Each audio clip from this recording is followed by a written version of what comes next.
disruptive. That the content that we see on digital platforms it's completely challenged our existence. Right. But what if theatrical becomes the exclusive privilege of a certain kind of film and a certain level of movie star? I don't think that's true. You know, there was a Norway versus Mrs. Chatterjee that just came in. It was a small film with like Rani Mukherjee, who we all love, and the film has done decent numbers. You know, so let's not ignore the fact. The point is we need good cinema. Sure. I think that's what we are lacking. I feel like we have disappointed our audiences and we need to win their trust back. I don't think, you know, I feel like it's a wave, right? Before, like a couple of years ago, it can be a Bareli Ki Barfi or some of my films, the mid-section films that... Yeah. They didn't exist. Yeah. You know, it was we were again stuck between like, you know, I hate saying it, but like either you were a niche art house film or you were like this massive pot boiler. So that middle segment didn't exist. But then with good stories, with strong stories, with like talent with newer talent, we kind of recreated that segment. And I feel like that's exactly what's going to happen. We need good films. But Badhai though. For example, you know, we were the first film that came out after the lockdown on a 50% occupancy with no night shows, with Delhi completely shut. We did somewhere in the mid-20s. You know, at that point, we were like, oh my God, I don't know. But today, when I look at it at hindsight, there aren't the bigger pot boilers also that have done those numbers. So that kind of gave me the confidence that, no, if you have a good story, if you are true to what you're going to give your audiences, they will come in and watch it. Right. So you're not worrying about numbers when you're reading a script. You're not worried about is this going to travel? Is this not? Is this going to go to streaming, straight to streaming? Never, not at all. You know, like obviously the environment now is different. So, you know, the parameters of what we think, oh, will this happen? Will this go? But even back then, right, when my choices were different, I only went by the content and the material that excited me. And I feel the only way I will survive as an actor and I'll thrive as an actor is if I'm true to what I enjoy doing. Sure. Well, you've also sort of walked the talk when it comes to, you know, what you do off screen, and you describe yourself as a climate warrior. That's something that you feel very strongly about and you put your strength behind. Can you talk about why that was important and sort of, you know, why climate became the cause that you needed to put your strength behind? I mean, was there a particular, was there something that triggered that? Was that something that there's been a lifelong sort of concern over?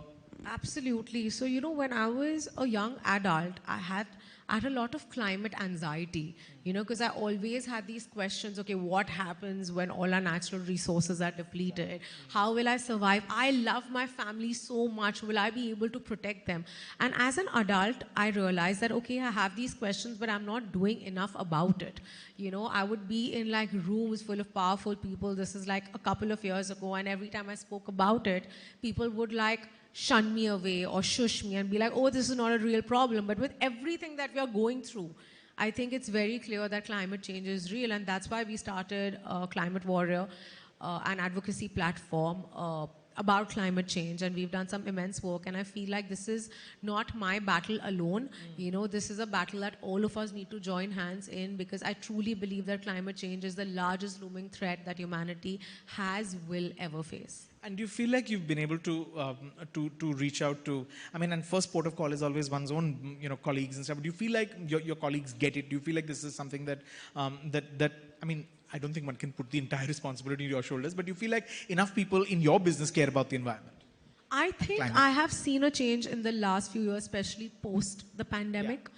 You know, I think before that people were just ignorant and they're like, oh my God, no, some 3 generations later this is going to affect us. But the truth is it is affecting us today, right now. We all can feel it.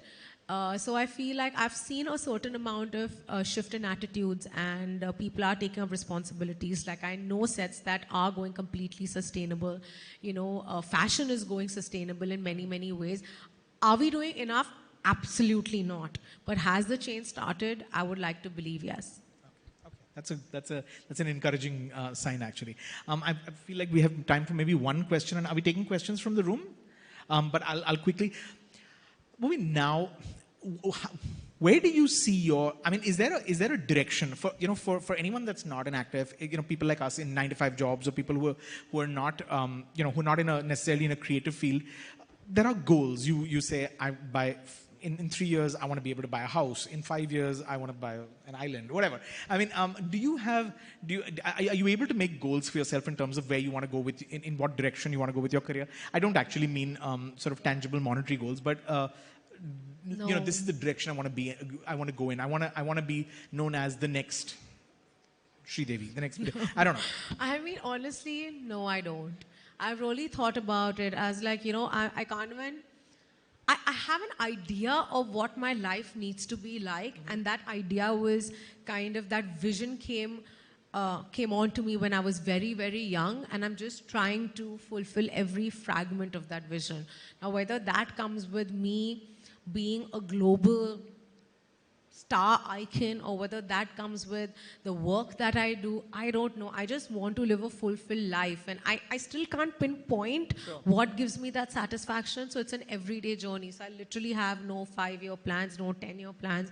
I just want to keep going. The only thing I want to be is, I always want to be relevant. Right.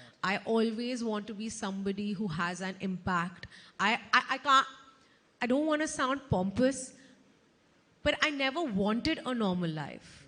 I'm asked this so often, don't you miss being normal? I'm like, no, I don't. Okay. This is all I ever wanted. I wanted people to know me for the work that I do. I wanted, as I said earlier, to be a good role model for many. And that's the life I'm living. And the day that's taken away from me, I think it'll be very tough for me to exist. You mentioned global star. Is that a hope? Would you like to work outside? Would you like to? Absolutely. Like, I would love to. I don't know when or how, at what stage of my career or life would that happen, but I feel like it will. Okay. Well, all the best. If we have maybe 2 questions we can take from the room. If anyone has a question, you can raise your hand, and we will maybe pass the mic on to you. Yes. Seema there. If someone can pass the mic to Seema. Yeah, okay. Sure.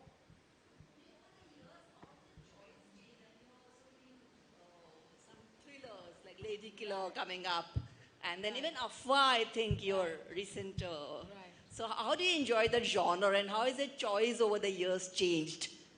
I feel like, over the years, I've been very lucky that I've had a lot of different kind of genres come my way. But as you are absolutely right, thriller is something that's very new to me. But it's fun, it's honestly a lot of fun, because you're always kind of walking on eggshells.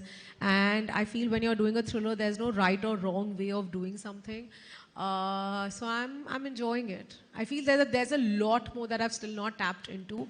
But at the moment, I have a couple of thrillers that I'm really trying to be very tight-lipped.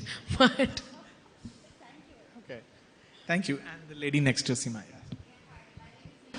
hello, ma'am. I would love to know that any role or any kind of genre you find it very, very challenging for yourself, and you feel that it's very difficult, but I'm going to do it. I think action is something that I've still not tapped into. It would be very, I definitely want to do an action film, because I feel like the work that I'll have to put in would be a lot more than just like my performance.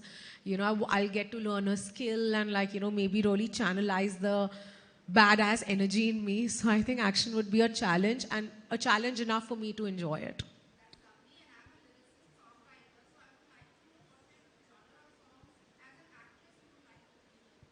I love purist songs, So, for example, Momo Ke Dhage is my all-time favorite. That's the kind of music I personally love listening to. But being a millennial, being a hardcore Bollywood lover, I can't get enough of my Tamma Tamma and Choli Ke Piche and all the fun that I do. You need to watch me at weddings.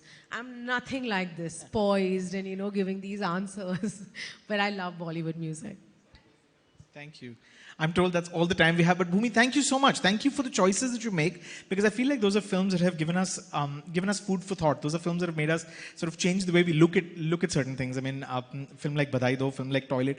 These are incredible films that I think people are going to remember for a long time to come. And I told you earlier, I think that what Nasiruddin Shah said famously is that it's not the performances, it's not the box office of films you remember. You remember actors' choices, and you've made some incredible choices. Thank you so much, and more power to make more such interesting choices. Thank you so much, Rajiv. Thank you, everyone. Thank you so much.